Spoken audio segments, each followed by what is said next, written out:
腐で白玉団子を作ります。まず準備するものは、お鍋に、水を入れてます。お湯を沸かします。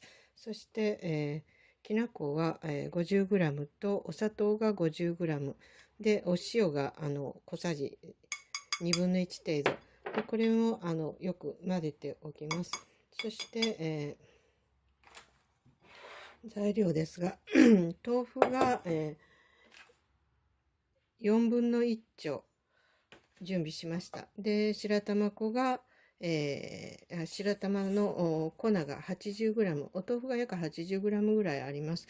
これを混ぜ合わせていきます。で、耳たぶほどに、混ぜ合わせます。まず豆腐と白玉粉を混ぜ合わせて、お水を足りなければ足しながら耳たぶほどの柔らかさに、こねていきます。お豆腐と白玉粉をこねます。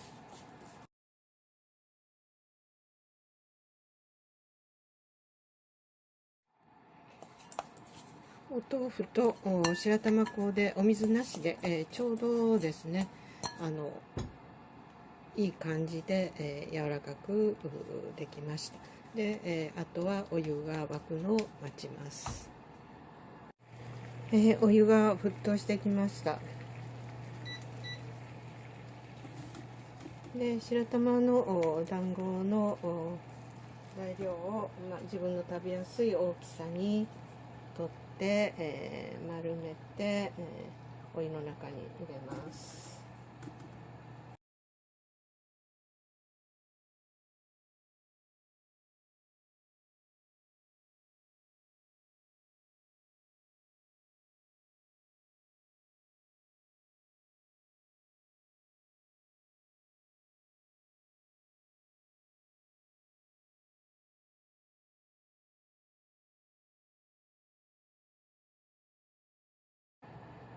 浮いてきたら出来上がりです。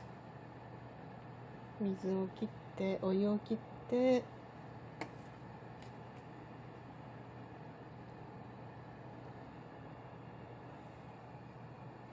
きな粉の中に入れて、きな粉をまぶしたら出来上がりです。